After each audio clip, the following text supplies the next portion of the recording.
bringing you the latest insight, trends, and expert advice to navigate this dynamic property market. In each episode, we dive deep into the heart of the industry, dissecting market movement, exploring investment strategies, and unlocking the secret to real estate success. Whether you're a seasoned professional, an aspiring investor, or simply looking to stay ahead of the curve, this is the ultimate guide to making informed decisions in the world of property and real estate. And welcome back to another episode of Key Factors Podcast. I'm your host, Mark Jones, and we are powered by ReviewMyMortgage.com, the largest index of programs in the nation. And today in this discussion, we're going to be talking about some impractical practices that are taking place in our industry, and maybe we can bring it to a head and bring some light to this situation. And I'm joined by Josue Martin to be able to give us some more insight on this subject. So Josue, what's going on, man? Just, hanging out, just another beautiful day in San Antonio. It's not hot yet, so I'm enjoying this weather quite a bit. Amen to that. I'm actually the most productive in this weather. It's true story. When it gets too hot, I don't want to do anything. And you know what's funny is Jeff Garza on another discussion just mentioned that same concept is realtors going out to sell houses during the summer in Texas. I mean, It's one of the hottest places to be, especially if you're doing new construction. You're going to the home sites and they're not fully complete. So you're just walking on asphalt with 2x4s everywhere and no AC whatsoever in sight. Yeah, it's hot. So the struggle is real in South Texas. Yeah, it is. And I can complain because I used to do landscaping with my dad since I was like 5. Okay. So, I know how to be in the sun. I'm definitely not a baby about it. Sure. It's just that, you're in the AC, you get comfortable and you go back outside in the heat. It's rough. Yeah, no. And then you're fully suited up. That's true. If you are one that suits up to go out. That's a good question. And I'll add that to what I'm going to ask later. But if you could, tell us about yourself, man. So how did you get into into the real estate industry? So I'm in a family of 5. Okay. So it's my mom, dad, I have a twin brother, and my sister.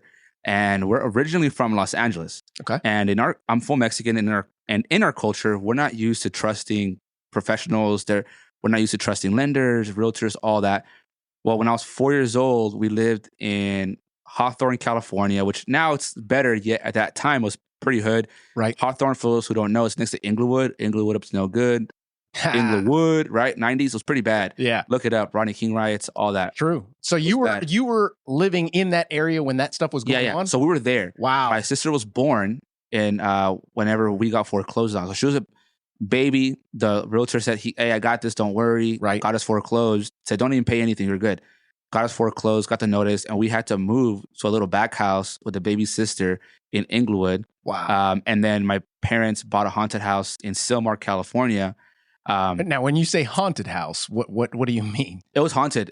So we didn't know until after. Who knows about disclosures, right? Right. After we sold the house to move to Granada Hills, okay, the neighbors were like, how could you live there? Did you guys see anything weird? And we did see ghosts. I mean, it's just a true story. We saw ghosts. Okay. And it was weird kind of vibes, but it was a cool house. It's a house, 4 walls and a roof. Sure. And the guy caught his wife cheating on him with some other guy, killed the wife, killed the dude in their bedroom, and then killed the kids.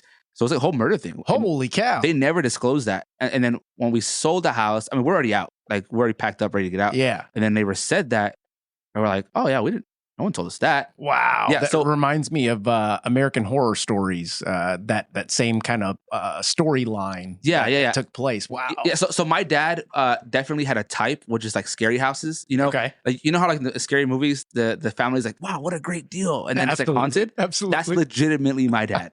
A true story.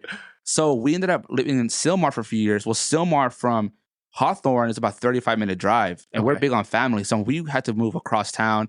So since I was about 4, we were like, you know what? We don't like realtors. Yet we would use realtors when we moved to Texas in 2005. But no one really like had that like warm feeling like Mark's my friend. Right. It was never like He's that. looking out for me. Right. It was like, well, Mark's just doing his job. Yeah. Right. So I got into real estate because my godfather, who now lives in Houston, he was like, hey, man, you know, a lot of us want to buy real estate. We don't trust anyone, but we trust you. At that time, I was working at RBFCU for 6 months. Worst time of my life. What did you do there at RBFCU? I was a branch manager. Okay. I'm sorry. I was not a branch manager. I was a store manager before that at a retail store. And I was a regular teller at the branch. Okay, gotcha. And I wanted to be a branch manager because I was used to managing. And they're like, no, you sit right there and you do withdrawals, deposits, transfers. That's it. No cross-selling. They wouldn't let me go through the motions. They wouldn't let me grow. And the promotions were the ability to override certain check amounts. Sure. That's it. So I was like, what the heck? I have this to look forward to? This is terrible. I will die here. There's no way.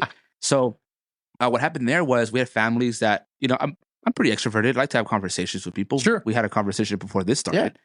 And they'd say, hey, I'm going to buy a house. We go to RBFCU's office, turn the TV on, and then they'll talk to a rep. And they'd always say, can you help me? I legally cannot, or my job says that if I help you, I can get fired. Right. And one day I was like, man, this can't be what it's like to buy a house. Right. There's no way.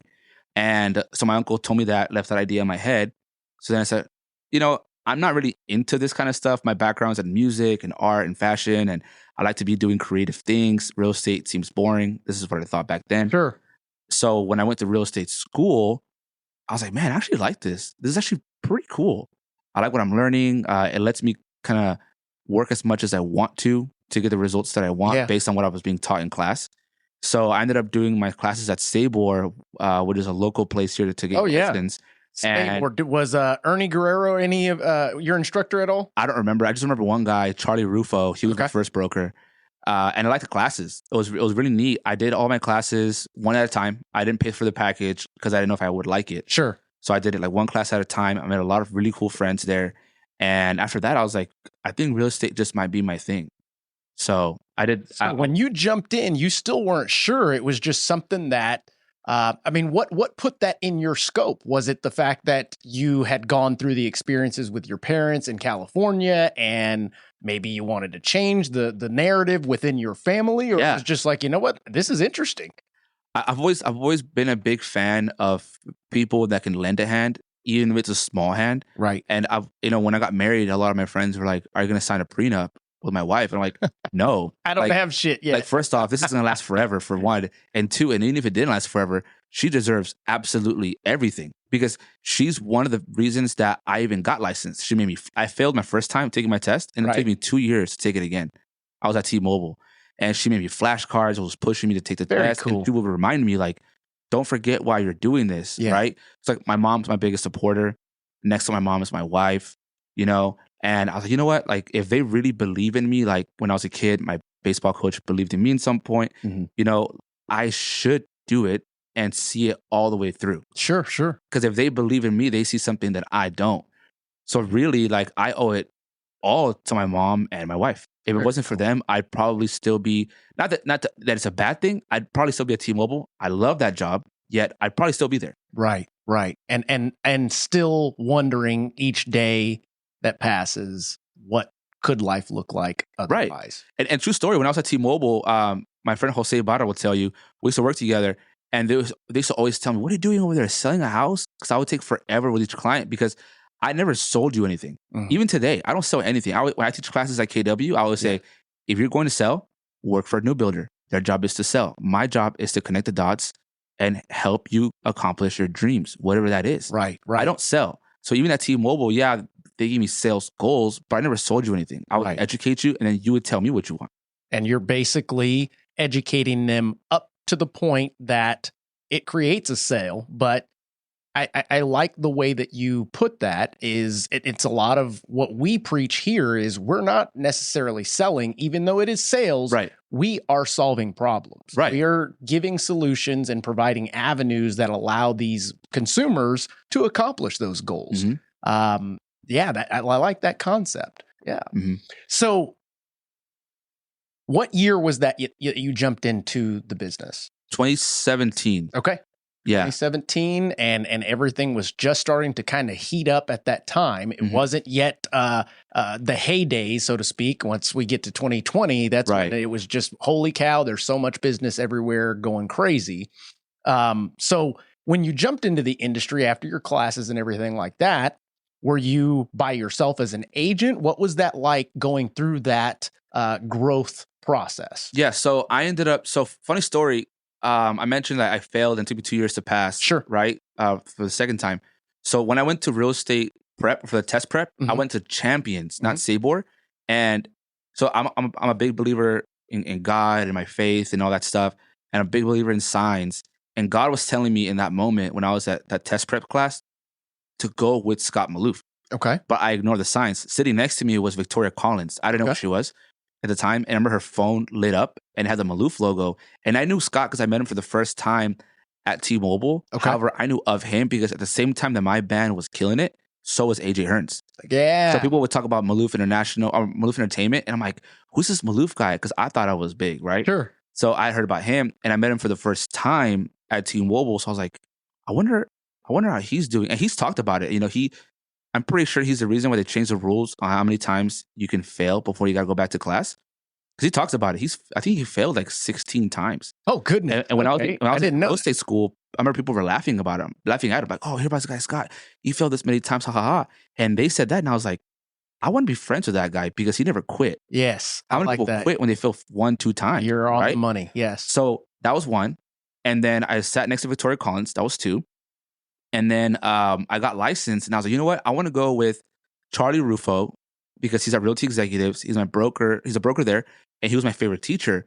However, what I want, like my ceiling was so high. I wanted so much out of his career because I went all in. I like that. Right? Yeah. And their pace was a little slower.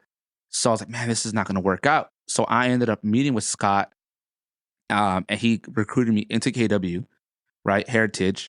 And I got licensed in May. My first closing wasn't until September, but I was working full time. I'm there. Like I was there every day grinding it out, trying to find a client until I finally got a closing. Yeah. So no one's eaten more crow than me. Like I'm a firm believer.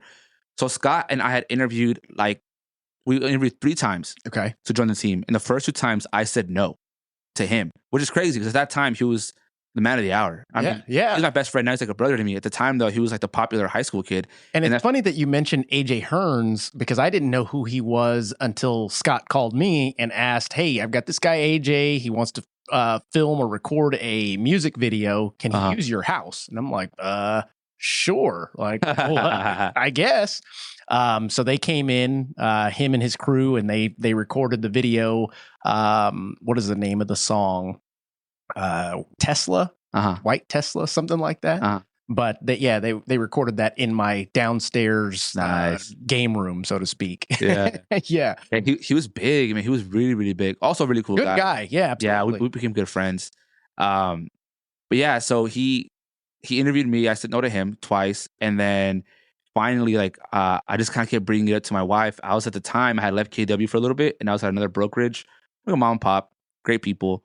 Again, I just kind of wanted more. I wanted to work with someone that I'm a visionary. I love to think of things and execute these things and think big. Right. I've always been that way since I was a kid.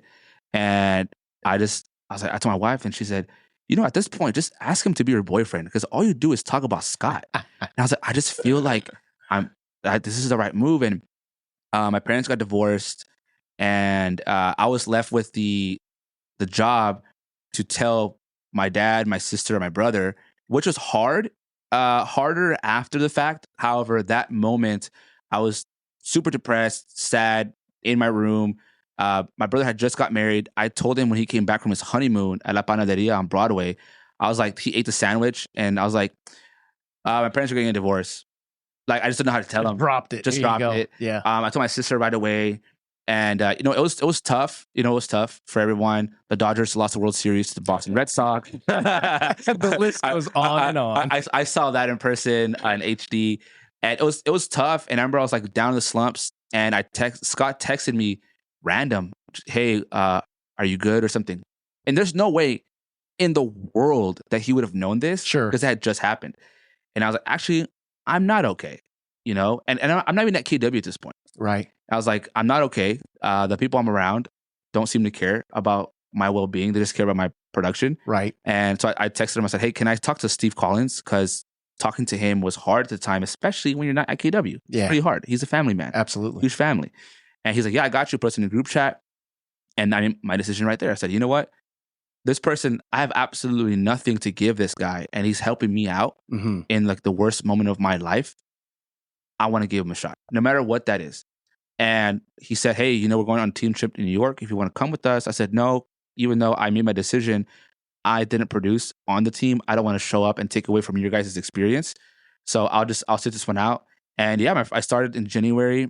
Says a lot about your character, by the way. Yeah, I mean, I was just raised by my dad was a great dad. He's a great dad. He taught us to work hard, not to be lazy. And I just felt like that. I didn't earn that right. Right. So I don't want to go. So I stayed here. My brother followed me with Maloof International Group. We started off and my business tripled awesome. when I joined because I was able to do things that I wasn't taught as a kid, which is leverage. Yes. That was not a thing. My dad had a very successful landscaping business in Beverly Hills. We were around that our whole lives. Great clients that gave us a lot of great wisdom. His clients taught us how to swim in the pool. I mean, some of the best people on earth that poured into us when we were kids, and my dad did too. And we just kind of always were his helpers on the weekends. He would maybe have a helper here and there, but he never understood leverage. Sure. He did everything himself. So being a control freak and me being like, my brand, my business, me, was stressing me out to the point where when I learned to leverage out and delegate things, because Scott had taught me that, it bought me back so much time absolutely to do things with people I want to do. So real estate is, say, for example, like a stressful business, this and that. However, I probably have a lot more time that I want to spend my way because I'm able to leverage, which I never did that as a kid. And it's funny that you bring that up. I just had Kendra Ray, shout out girl, in here. It was either yesterday or the day before yesterday. And she was asking, number one, how to do more of the content, recording, processing, editing, and distribution of it. So I was showing her ways that AI can help her do some pieces of it, but there's one piece that you have to do yourself, essentially, is recording the content itself. Then we got into another bigger concept of the focus funnel. Have you ever heard of the focus funnel? Okay, so the focus funnel, and it's basically what you're talking about here, is figuring out a way to give you back more time while growing your business at the same time. So the focus funnel says you take all the tasks and things that it takes to run your business, list them out. Then you take all of those tasks individually and you run them through a funnel. And top of the funnel is you're going to delegate. Next is you're going to automate.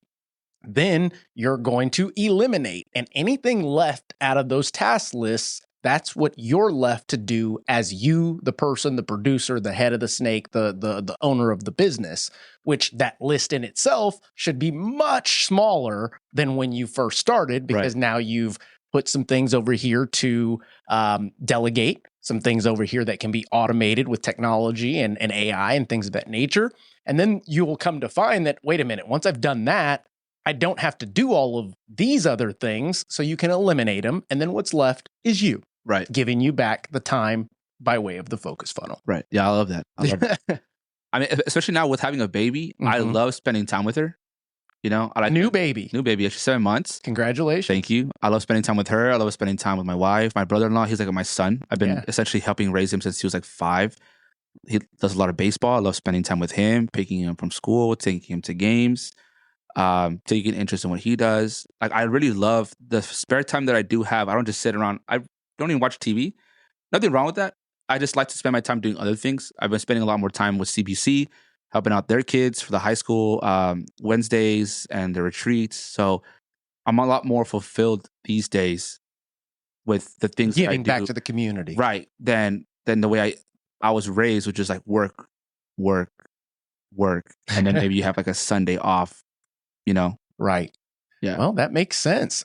So as you progressed into your career, joining Scott's team, what was the experience like in the volume, the intensity as it turned up? I know now you've delegated things of that nature, but in 2020, everybody was going nuts with business. I'm sure you were as well. Yeah. What was that like in managing the time, in handling the deals, and communicating with the customers? You know?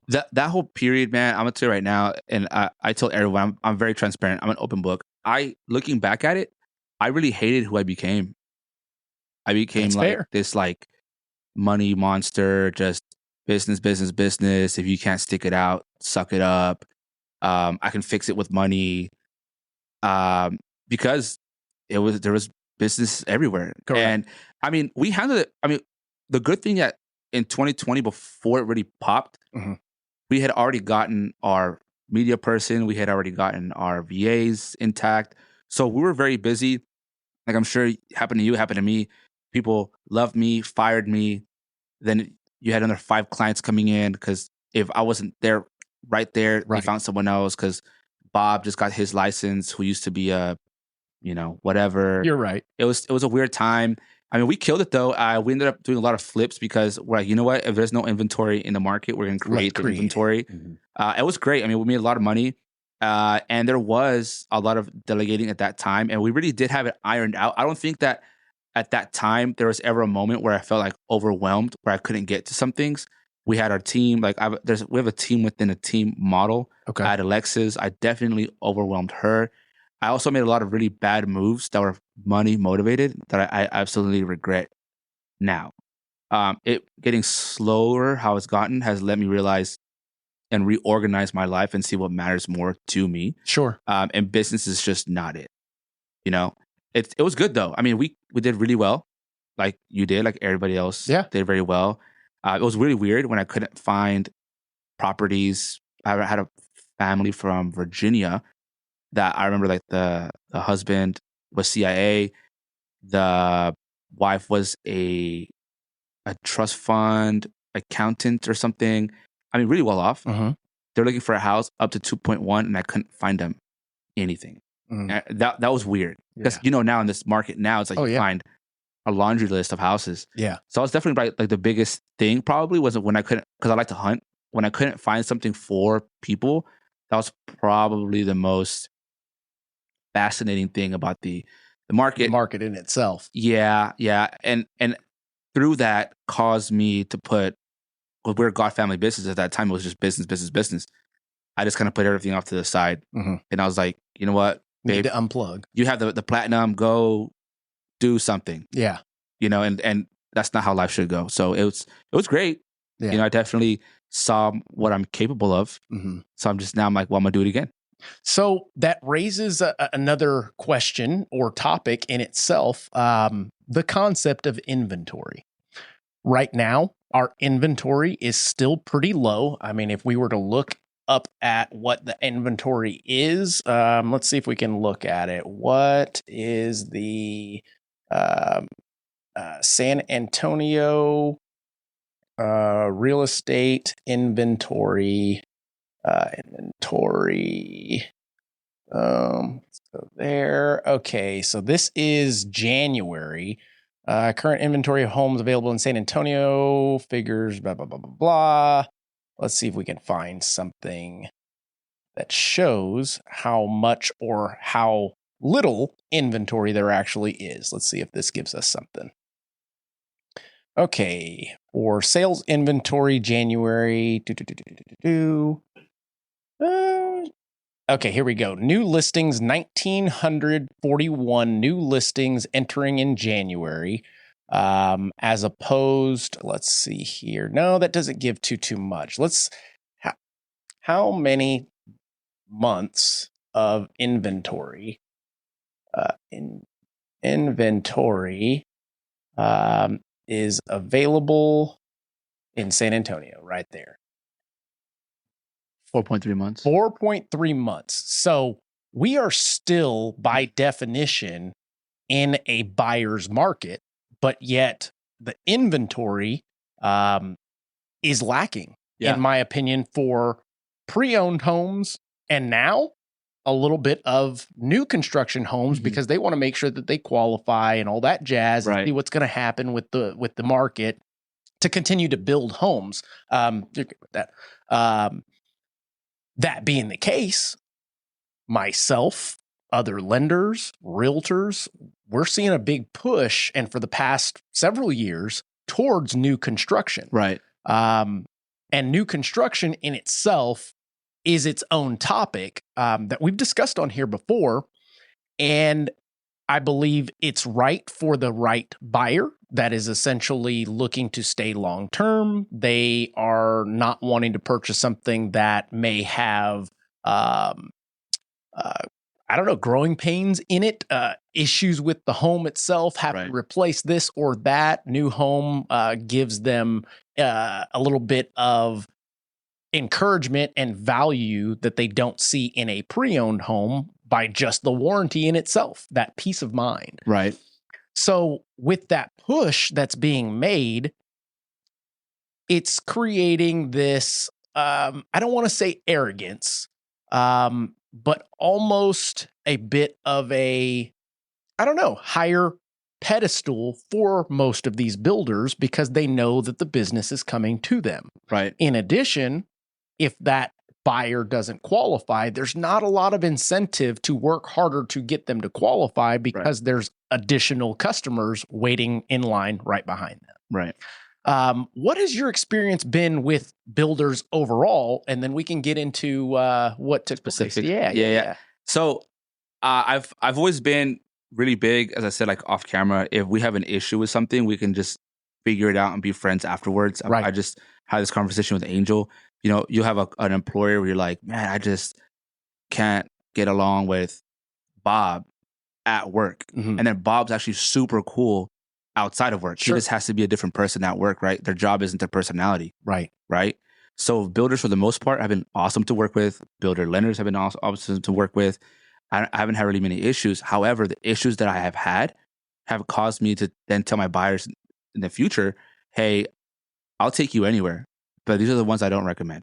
Right. And here's why. Yeah. Like, and it's never going to be, I know the butt of every joke's like, you know, Lennar or whatever, but it's really not just them, you know? Right. There's and you know what? Let's pause right there because in my opinion, the first blow that was given to Lennar from the actual agents that I have seen within Shift Talk and other groups that I'm in, social media groups, was when they dropped commission to 2%, then to 1% or something like that. Yeah. And that's when the bashing started. Right. And it was almost like, guys, you realize that this NAR ruling has to do with the shit that you guys are bringing up right now. And this is why. Yep. I mean, you don't take away my commission, but yet you're literally putting on there that you're steering your customers because it's lower commission. Yep. Like, wait a minute. Yeah.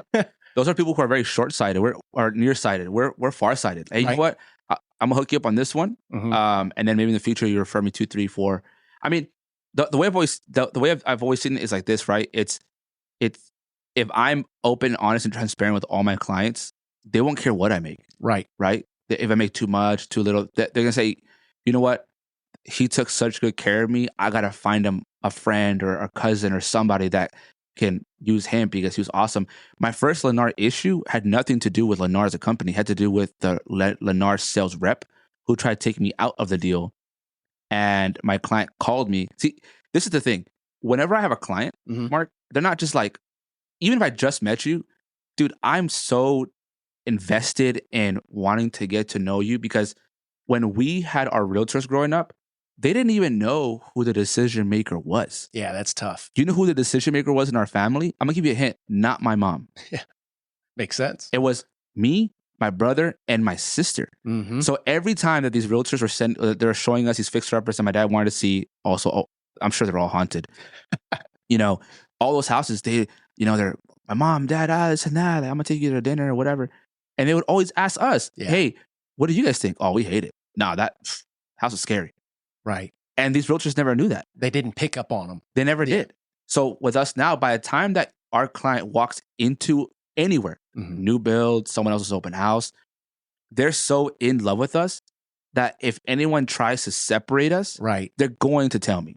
And I think that is a point that rings true in any industry. Now, I will say on the lending side of things, I agree 100% with that. Our industry went through the same thing that you guys did, but the folks that got into the industry during that time never got to learn what it's like to be an advocate for your customer, learn your customer, listen to them, ask the right questions that help you get to the solution or the end goal for that customer. They just wanted to go on to the next loan. Okay, Right. looking at the credit, looking at the assets, here's your options, on to the next. Right. Versus actually listening, understanding what their goals were, and knowing how to communicate with this borrower, not just what to communicate with the borrower. Right. If that makes sense. No, it's true. I mean, that's the way that it should be. That's the way that we've always done it. And our first stint with Lennar was, and the funny thing is that rep now is a realtor. That's the funny part. Yeah, it's funny. And she tried to take me out. Client calls me, and then she's like, "That's not true." He's like, "No, it is true. It is true. Like, you just tried doing it." And I went, and the clients were so unhappy because she quoted, mind you, she's not a lender, Right? But she quoted like a lender. Oh, this is your payment. Yep. This is your payment. Like, and she was like dead set. I know what I'm talking about. I'm the number one, whatever. So they ended up doing the red carpet walkthrough that they do, and then never closed. Wow. And you mentioned something.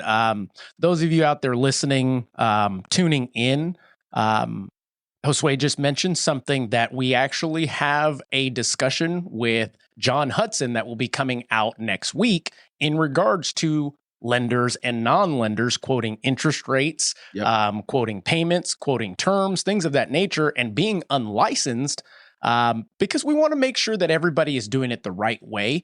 In addition, when you're out there doing it the wrong way, and the wrong way is repeated too many times, it becomes the truth in the consumer's mind. Right. And that's just not how we want to do business. We're in this for the long haul. So yeah, back to you. Sorry. Yeah, no. I have friends who are lenders, and I'll tell them for me. Yeah. Hey, can you just educate me real quick?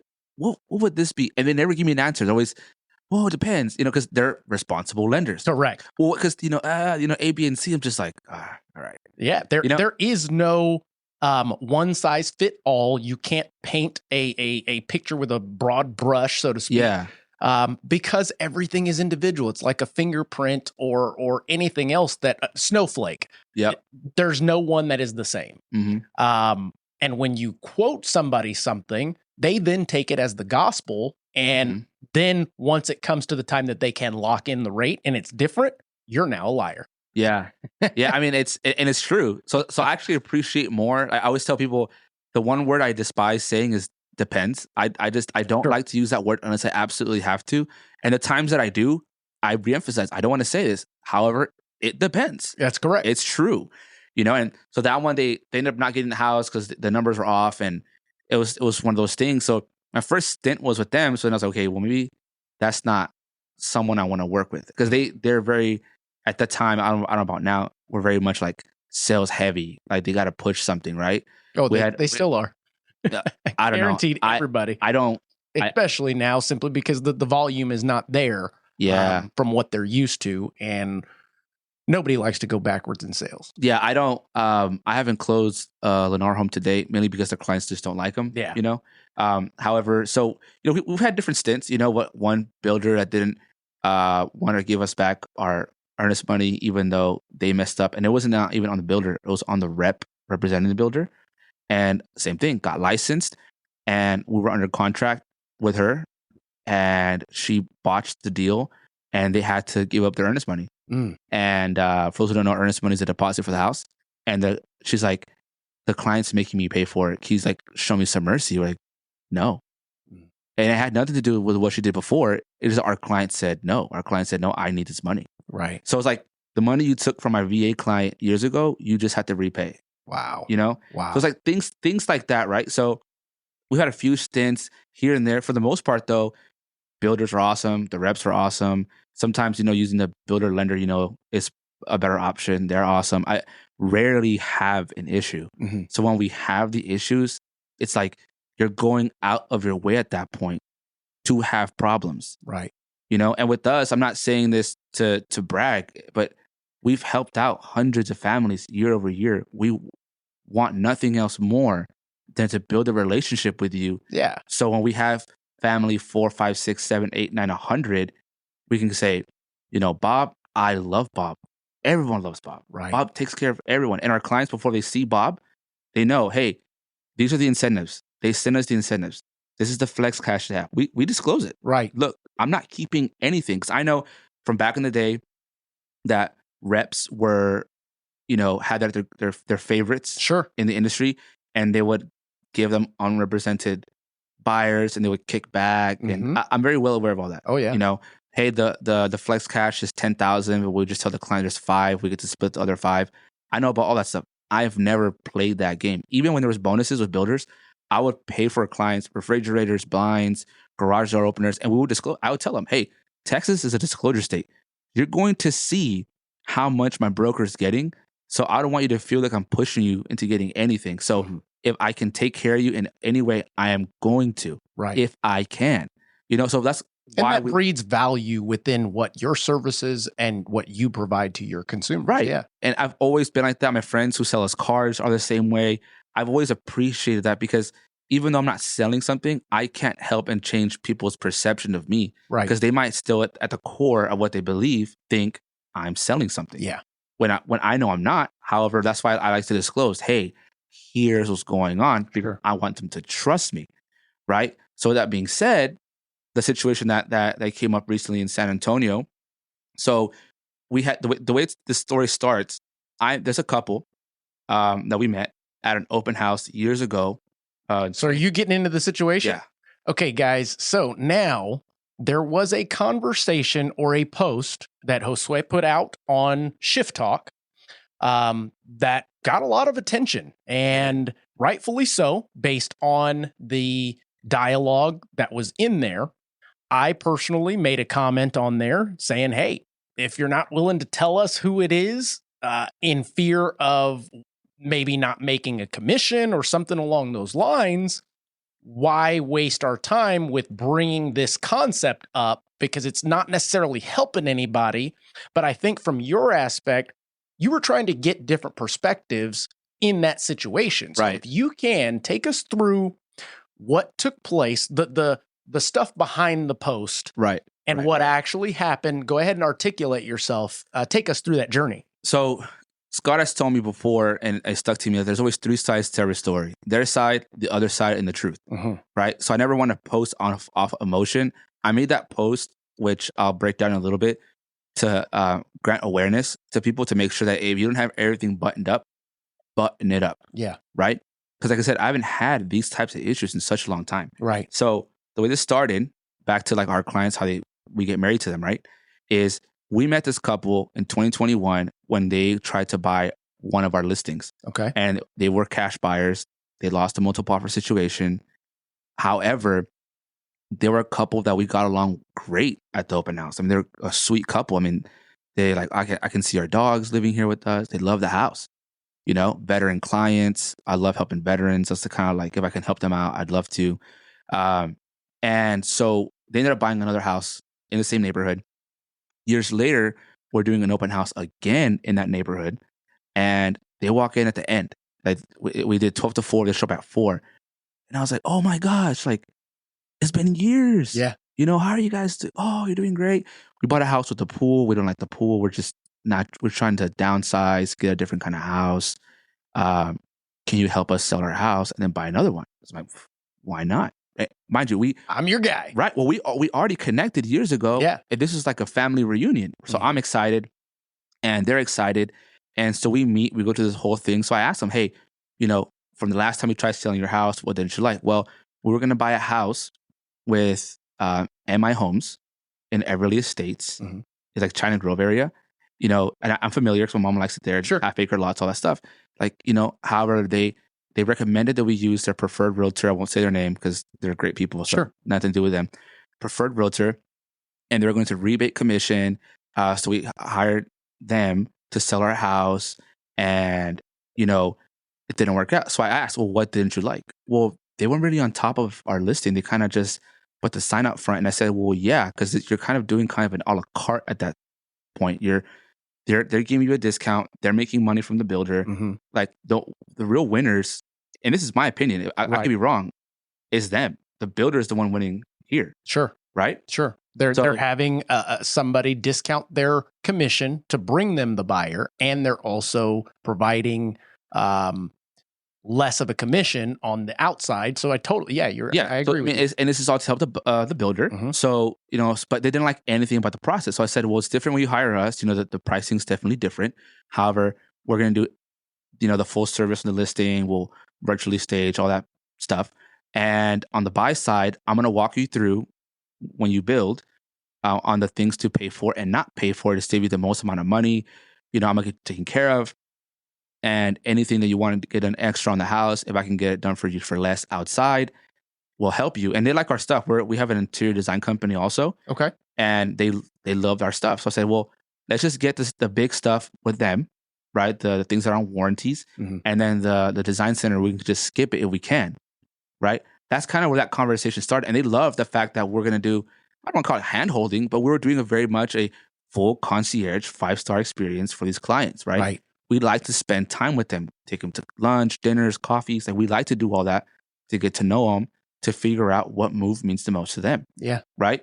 So we go through all this conversation and work and prep. They sign the buyer's rep and they go, hey, what are your thoughts on MI homes? I said, well, we used to sell a ton of them, a lot of their houses back when they had more communities.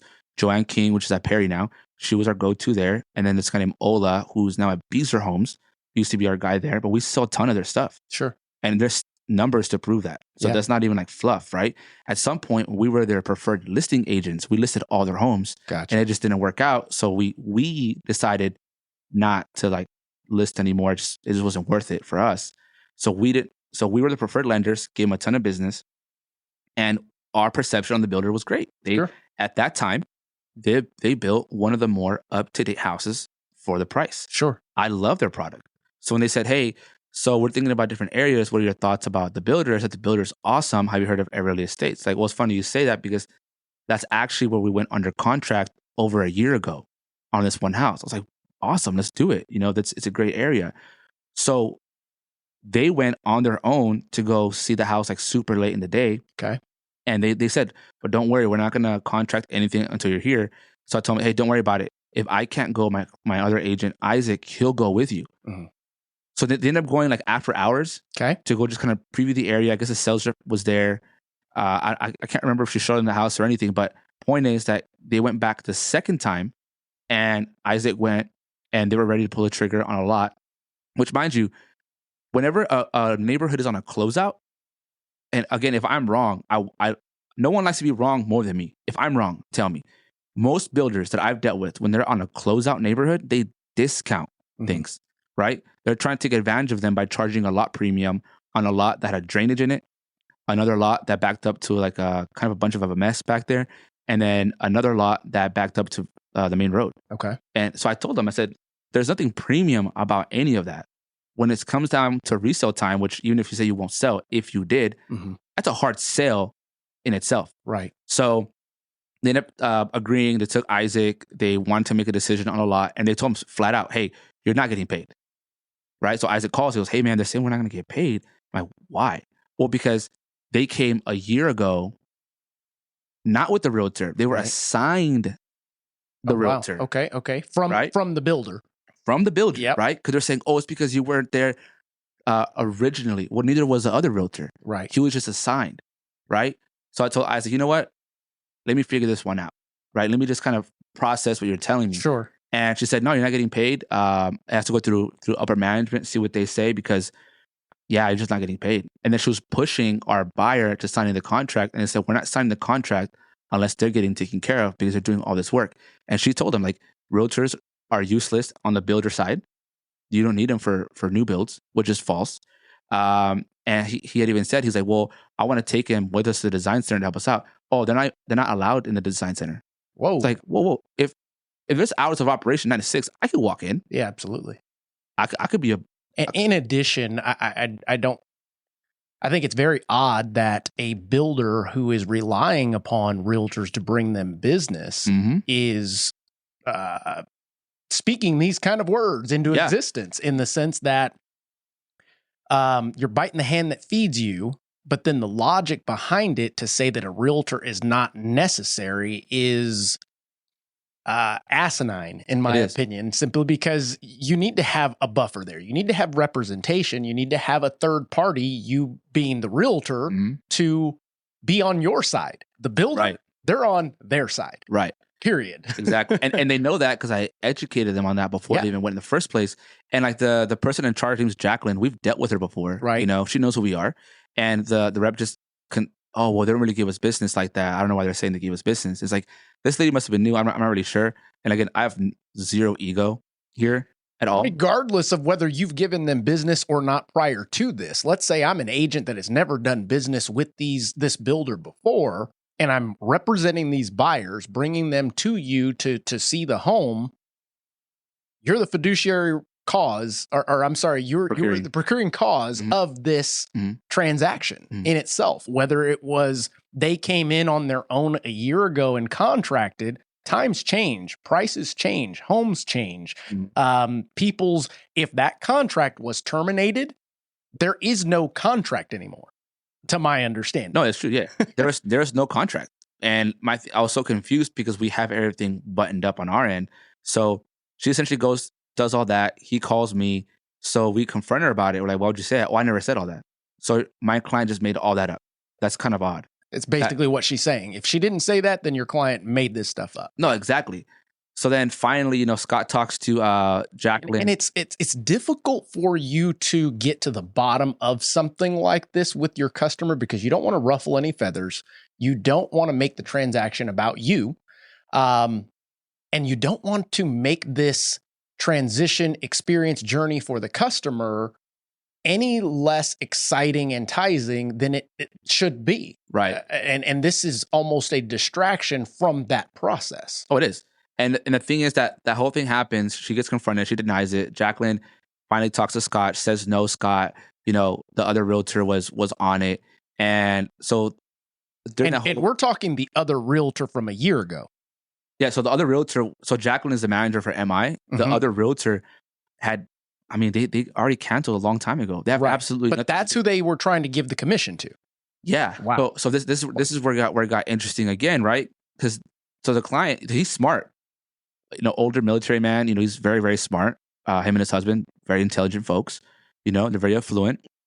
And they say, fine. Well, and if you're not going to pay them, fine. They give me the discount. Well, we can't do that. So then he was like, what can I use? And I'll say this company because the ethics and morals are on point. He said, what can I use? Move Up America. And he said, yeah, she said, you can use Move Up America. So he calls the guy and goes, you have a rep signed? Yeah, we can't help you. Like, just work with your realtor. So I was like, man, So you already had a buyer's rep at this point? Everything's signed. Oh, wow. Yeah. So the guy goes and calls Move Up America. He goes, well, you have a buyer's rep. We can't help you. Which I like that he told him that because that helps me have even more respect for those guys. Because like I said, at the core of what we do for a living, we're still people. We can still hang out and be friends, have a coffee. Right. Right. So then they say no. So then he goes, well, fine. Can we use the preferred realtor then? Yes. So then he asked, well, why? Because they never showed us the house. Right. So finally we get to the end of this. I'm already like upset. Everyone on Shift Talk's blowing me up. Sure. And the reason why I didn't post it was because it's not that I was never going to say anything. I was going to say something regardless. It wasn't resolved yet. Right. I wanted to see the end. Yeah. What was the end of it? What are they going to do and what is their final thoughts? Then I can take action and I understand why that took place. Right. Because I've never liked whenever people like don't name drop builders. I'm like, I need to know who to protect myself from. Right. Right. And so that happens. And then they finally say, yeah, we'll allow you to be put on the contract. And this is the next thing that I was like, what the heck? The caveat is that, and their rules are, we had to list their house within 7 days of signing that contract. Mind you, they're building from dirt. Our average days on the market are, I think, like 30-something. 32 days. Yeah, so they would have been out of a home just to satisfy when the home hasn't even begun. Right. Now, that was per the lender, I would imagine? Per MI Homes. Per MI Homes, which was given direction from their lender, I would imagine. No. Here's the best part. They own their house free and clear. Oh, Lordy Jesus. They bought it cash. They can finance the house. They qualify. But they're like, just because they know the house is there, like, you know what? You have to list the house in order to build with us. So my thing is, so what happens whenever I sell it? Hey, buyer's agent who's buying this house, we got to have you on a lease. We got to allow ourselves to give our client a lease back for 3 months. It just didn't make sense. Even though the offer in itself is non-contingent upon selling this home. So where was, I guess, the decision maker from MI Homes in this, or was it the frontline person as the sales rep that was not going to upper management and handling on their own. She tried to handle it on That's her what own. I feel is happening is the sales rep was trying to handle it all on their own without going to upper management, because if upper management gets involved, it's going to go against what she has already or he has already laid out, essentially, making them look a little silly.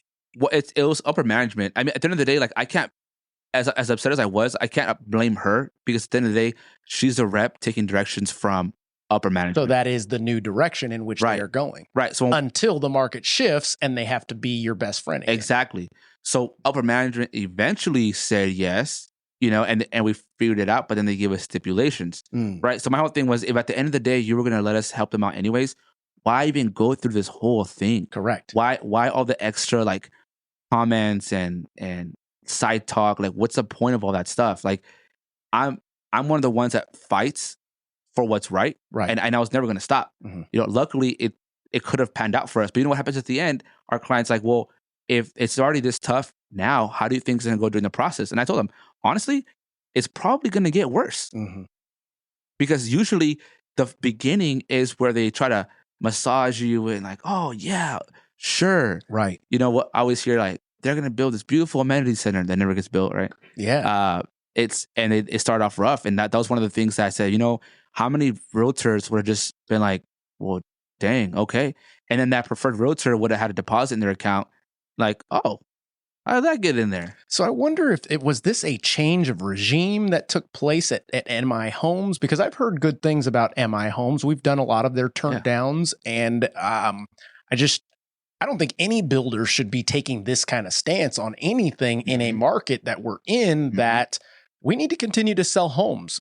They need to continue to build homes. It's a necessary evil that needs to take place, because we've got to supply the market with the demand or the inventory, the supply that is being demanded at. Yeah. I don't know, man, because I love MI Homes. Yeah. And even to this day, I'd still recommend it at MI Home. If our client said, hey, they have a neighborhood that just opened up, I'll take them there. Sure. I like the builder. It's just like this process was just so weird to me. Yeah. Like, I don't understand. Like, you have a good house. The area works for our client. Why are we making this difficult? How many other agents would have just been like, well, sure, I guess. Sorry. I guess I'll work for free. Scott was involved in this situation. Yeah. What did he have to say to you in way of advice, in way of, and I can't ask you to, what did Scott think? No. What advice did he give you? What was the perspective of that in moving forward with this situation? He had just told me, because he has a great relationship with a lot of people. So he said, let me just talk to her and figure this out. So just sit tight and figure this out. And that's what he did. I mean, he figured it out. We're able to make it happen. Our clients weren't comfortable at the end of the day, so we didn't do it. So your clients didn't move forward with that home? No, because they're like, I don't like how this whole thing went down. Because here's the thing: if our clients would have paid us, which is totally up to them, then the go-to realtor would have still got paid. The builder would have still, whatever deal they got would have still happened, and then our client would have come out of pocket. So it's like the client isn't winning here, right? At all. That's why people always like crack all these jokes about different reps and all this stuff, and it's I'm not gonna say like this is gonna happen forever, never, never. No, I'm sure I'll still have a buyer for them in the future. Sure. It's just stuff like this, especially in today's market where they have options, is not only is it unethical from a business standpoint, it's really dumb. Yeah, and I think the toughest, saddest, confusing part to this is this recent NAR settlement does not apply to any of this, because the builders are not a part of NAR. Right. So therefore, the new regulation that could or could not come out in regards to having to remove commissions from the MLS and your marketing, et cetera, I don't believe that the builders have to abide by that at all. No. So. And I never cared about the commission too, man. Like I'm telling you, if it paid bonus, great. Absolutely. It was one of those, hey, you only get paid this much. I mean, whatever. It is what it is. Because we've always been relationship based. We've taken a dabble at online leads, and it just never works out for us for whatever reason. Right. Maybe because we don't know how to do it right. We've always been very much about doing events, pop buys, loving on our clients, all that stuff. So yeah, maybe this builder was only paying us this much, or the pre-owned home, whatever. But we were very confident that they refer us business. Even on the listing side, there's been times where our clients were so upside down that I had to do it for free. Right. And I've had to tell the client, just look, the only thing I'm asking you is after you get your keys or you sell your house, you get your next step going, just do your best to find me someone that could use my services. There you go. Please. Yeah. And it always happens that way. Like my dad's landscaping business in California grew in a time where there was no social media. There was really no phones, no tech. He drove his little Tacomas to work. He didn't have fancy trucks either. All it was his hard work. And it pretty much, he would under-promise, over-deliver. If he said he was going to do something, he did it. He was very learning-based. I want to learn something new so I can just do it myself. Yeah. Right? So I can get the job done and give the client the best experience ever. That was his whole thing since I was little. When we moved to San Antonio, he retired. Guys like him will never retire. Guys like us will never really retire. You're right. He'll stop doing loans, but then we'll do something else, right? That's how we're built. So whenever he came to San Antonio, he was like, I guess I'll do landscaping for fun. And then he ended up getting a brand new route. So he had houses. It's just one of those things, like when you have a dad like that gives you great work ethic, and a mom that I had that was very nurturing, loving, and understanding, like you kind of pair those two things together, clients will go out of their way to go find you business. Absolutely. You are correct. Because they're going to say, wow, like they just did it. I'm not going to say that it's an obligation, but the feeling that you get when you close a customer, that customer also wants to be able to feel that as well when they give you someone. Right. I just like to connect the dots. We're talking like off camera about like an artist, Gio Di Surita. I was there since day one. Artist that I just saw that's not new, Trebla Art, my photographer buddy Josh Huskin, who's humongous. Like there's something more that I love to see that growth. And even if I had a tiny part, like I paid for that one art piece, I paid for that one photograph because I shared it. I want to have something to do with your success. And that's really what powers me. Whenever I had a clothing brand for a little bit and I stopped it whenever the one thing, I stopped everything and did nothing but real estate. The one thing was the best book ever that I read. Yeah. And same here. I stopped everything. And my wife, I remember we would do these events, we sell a bunch of stuff. She'd say, man, all these kids are always asking you for all this advice and you're just giving them all the sauce. Like you're giving it all away. Someone told me once, the game is sold, not told. And I asked him, what does that mean? He said, it means that you got to charge people for what you know. And at first I was like, well, I guess that could make sense. And then I was like, but that's not how I'm built. It's weird. There's people who make careers out of this and I'm happy for them. Right. I couldn't give you advice and tell you, hey, Mark, here's the invoice for that 1 hour. Right. I'm not built like that. So when we had our clothing brand, we had kids who didn't have a company. The next time we go to Houston or Dallas, they go, hey, Josue, I have my brand, I have my own booth, And I'd love to see that. Yeah. Transitioning into real estate, I love seeing builder reps that got started, they're brand new. They become our go-tos. They make a whole career and a living off of not just us, but being able to refer them out. Same thing goes for the car salespeople or managers. Like I really do get fulfillment out of helping people really get to where they want to be. If these people, and they can have their argument, if these people who were trying to do what they did knew me, my wife, and met my baby, and I would tell them, hey, what you were doing wasn't to take away food from this happy baby. And I maybe wouldn't be able to afford diapers or wipes. Like, how does that make you feel? Right. That's what you were going to do? Because you weren't doing anything to me. Right. Like, bro, when I'm gonna keep going. Bro, Gary Vaynerchuk, he said it and I stuck with it. He ate croak. Yeah. The whole way through, and he always said be in love with the process. And I'm very much in love with my process. No, and I think that you're onto something that has been adopted by many. Look at this show, for example. Right. Every person that has been on this show thus far is adopting of that concept. We are giving as much as we possibly can. We're not here to give any kind of fluff. We're here to help others not step on the same landmines that we have before. Why? Because we want to see others succeed. By doing so, it also helps our paths, especially if we happen to come in contact with someone that has taken some of this advice, taken some of these nuggets, and applied them. And it makes everybody else's job easy. not easy, but the right way. Right. It puts it on the train or the track that we're all moving versus these road bumps and going this way, like your instance with MI Homes. That went like this when it could have went like this. Yeah, we would have already been under contract. Correct. You know, I'm on the same boat, man. I mean, whatever I learned in my life and that helped me really grow as a person, I want everyone to be on the same path. Right. You know, I don't know. That whole situation kind of stressed me out a lot because of the same reasons of like, hey, man, we had it down. Yeah, like it was done. It was a done deal, and now it's not back to the drawing board, but now the clients feel they can't trust them anymore. So now they're like, well, let's look somewhere else. Even though that was perfect. Yeah. I don't trust them anymore. I want to go somewhere else. And that's just something I don't. Well, definitely information and education is the new currency. And can you put a dollar amount on it? Sometimes it's more valuable than it costs. And sometimes it's cheaper than it costs. But at the end of the day, I believe it's something that only the experts are willing and able to share simply because they do not have the fear of somebody taking that advice and it affecting them in any kind of way. Right. So I believe that's what you're doing today is sharing your story, not saying don't go to MI. You're just saying this is how this situation was handled. This is how it could have been. And this is what you guys need to look out for. Yeah, that's Truly. it. I mean, they have a great product. Their design center is beautiful. Yeah. Nothing bad to say. It's the same thing with the Lennar thing. Like, yeah, have I had my stints? Yeah. But I'm not going to say, hey, the number 2 company in the world for builds. I'm not going to say they are terrible. I mean, they're number 2 for a reason. Exactly. I mean, whether I like them or not, I mean, they're doing something right. And I'd love to have coffee with their CEO and see what they're doing, Of you know? course. That's it, man. It's all it is.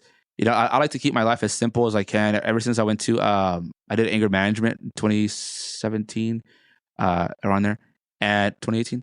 And after that, man, I just learned, bro, once you learn how to manage those emotions of like anger and stress and all that, which is normal everyone gets, once you learn how to manage all that stuff, bro, like life's not, it can get complicated, but it's really not that complicated.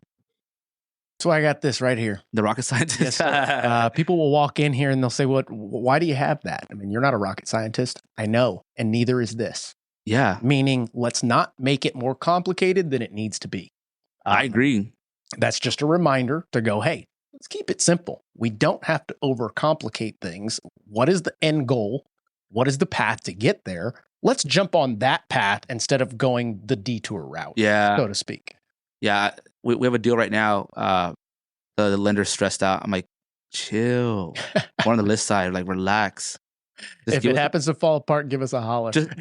I will. I promise you I will. But I always feel like, just give me a plan. Yeah. That's it. It's really not. Set the expectations. So Josue, dude, that's some good information for the folks out there. And I'm appreciative of you sharing that with me today. Is there anything else that you want to give to the audience, give to the folks out there? Maybe it's Shift Talk directly, your group, anybody you want to say thank you to, anything like that. But now's your time, brother.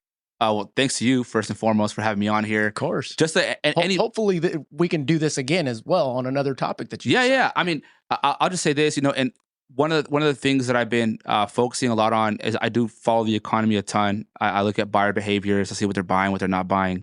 And one of the things that I've noticed the most is people are too prideful to get help. I've had a lot of clients, contractors and stuff fall to depression or drug addictions or whatever the case is. The market's not what it used to be. It's very tough for a lot of people. All I'm going to say, and it will help me out, honor your family. Just no matter what's going on, just honor your family, God, family business, always. And we'll get through this.